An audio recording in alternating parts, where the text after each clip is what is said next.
What actor/actress instantly ruins a movie for you? My sister in Fake Taxi. Every time I read Fake Taxi, my brain goes to Cash Cab. I would be down for a crossover episode. You have to answer trivia questions while getting railed? That's not a bad idea. Or the Japanese version, you have to answer trivia correctly or else your so gets railed. Edit, stop upvoting this, my GF knows my Reddit username. Why do I feel that's a real game? Because they said Japan, and no one is ever 100% certain what's real in Japan. I'm not even sure Japan is real. Probably just the glitchy part of the matrix that people just end up in when they're plugged back in. That explains the pixels at least. My wife and I have a name for this, a stop actor. An actor that is so bad, you stop watching no matter what the film is. Oh look, it's The Godfather Part 4. Yeah, but Steven Seagal's in it. Ah. Never mind. Hashtag X200B, the opposite is a go actor, who is so watchable you'll watch anything they're in. Danny DeVito, Joan Cusack, Jesse Plemons, Lenny James, etc. The description of the film could be two men sit down and do nothing for 2 hours and I'd still watch it if it was Danny and Jesse. I'm gonna get real weird with it. Beyonce Hollywood is determined to make her a leading lady, but her acting is just awful. For a second I thought you were saying Beyonce's last name was Hollywood. I spent more than a reasonable amount of time wondering who Beyonce Hollywood was. Almost Googled. Just any super celebrities' animated moves, it just seems like a cash grab using those names. I really like that King of the Hill had celebrity guests, but most of the time you'd never know unless you looked up who was in each episode. They had some huge stars on the show and you'd never know.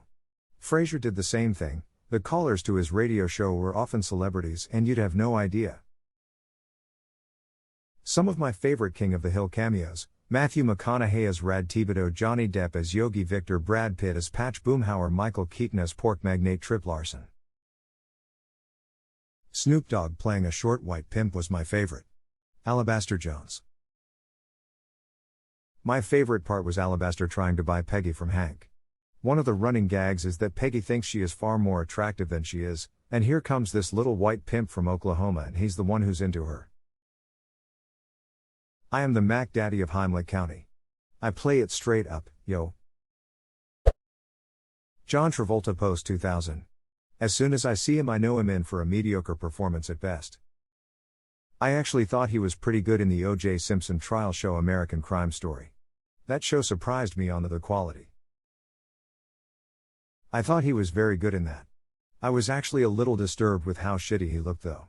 I thought he had some bad plastic surgery. Until I saw a real photo of Robert Shapiro and realized that they just nailed it with the makeup.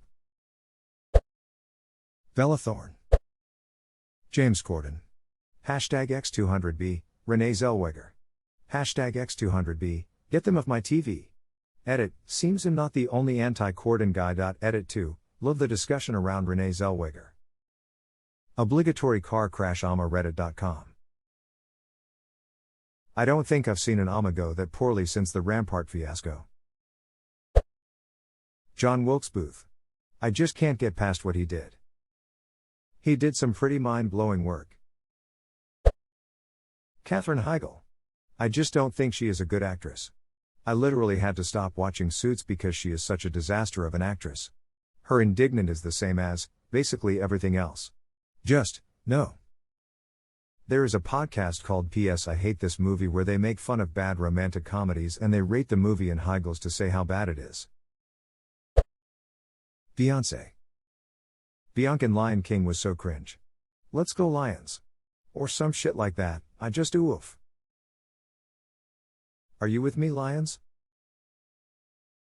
I work at a movie theater and a coworker had told me about this before I saw it and I didn't think it could be as bad as she said it was, but I wasn't expecting it to be that bad.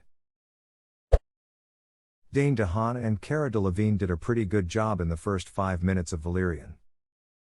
Either one of them would have been fine, but they looked too similar to play opposite each other. The film felt like an incestuous romance in space. That explains it. I couldn't figure out why those two unnerved me so much in that movie until you mentioned that. They both look like strung out 13-year-olds in that movie. It's bizarre.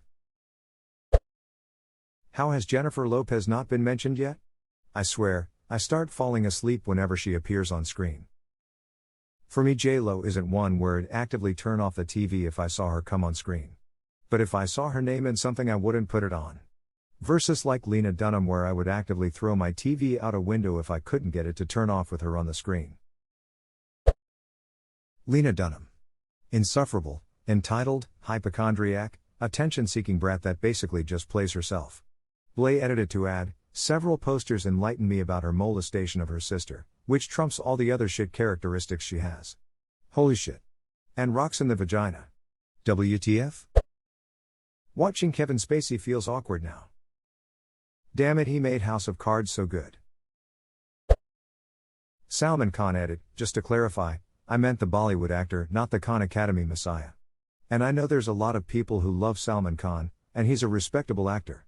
But over the years, his stereotype and fanbase have made me averse to the type of films he's always cast in. Yes, I'm by ducking hate him. Hess not that great an actor and Hess a terrible person overall, along with all the people who defended his terrible actions, which includes most of the Bollywood film industry. He abused Aishwarya Rai, ruined the career of Vivek Oberoi, who tried to help Aishwarya Rai, killed a protected animal species, and drove drunk and killed a bunch of people sleeping on the sidewalk, and yet he didn't get much punishment. People literally said that Hess a good man and doesn't deserve to go to prison. Excuse me, he fucking killed people, he absolutely deserves punishment. And what he fuck is up with people defending his abuse? He disgusts me. I cannot watch him on screen. Any Scientologist. That cult creeps me out. Germany labels Scientology as a predatory company masquerading as a religion, and I feel like it is the best label for it. Dane Cook. Not really much of an issue these days. Yay, he's sort of fallen off the radar. Shailene Woodley. I was in middle school when Secret Life of the American Teenager came out, and her character, the lead, was so whiny and unlikable that it's ruined everything she's done since. I used to dislike her a lot because of The Secret Life of the American Teenager because ABC Family sucks, and wasn't a big fan of the Divergent series, but she's good in Big Little Lies. I found her to be the weakest part of BLL, but she was up against some masterful actresses, so that may be why. She was excellent in The Descendants though. Ruby Rose makes me want to shoot myself. She was in John Wick 2 and I hated it. She's even worse in Batwoman. She stands and moves like a robot. Her face is emotionless like a robot and she speaks like a robot. I guess you could describe her acting as somewhat robotic. Michelle Rodriguez. She always gets typecast as the most annoying. I'm not like all the other girls, I'm one of the guys type character and it annoys the shit out of me. Yeah, she's the actress I always think of when I hear strong female character because she's the embodiment of how screenwriters seem to interpret that phrase, a physically strong female character who could actually be changed to a male character without changing the plot much if at all. Elizabeth Moss. The hypocrisy of her starring in The Handmaid's Tale and also being a practicing Scientologist is too much for me. Also, she looks just like an ex-girlfriend who dumped me. Zooey Deschanel, can't put my finger on it but she just bothers me. Jaden Smith, no explanation needed. Kevin Bacon's face freaks my wife out, so I haven't seen a Kevin Bacon movie in over 6 years. Jennifer Garner. I know man, I think it's her face. Not movies but Pete Davidson. He can't act, and breaks way too often, and his dumb voice and character is the same for every skit. Meryl Streep. She never truly dissolves into the character and every movie she is in just becomes a Meryl Streep movie. I totally understand I will get downvoted into oblivion for this. Jennifer Lawrence.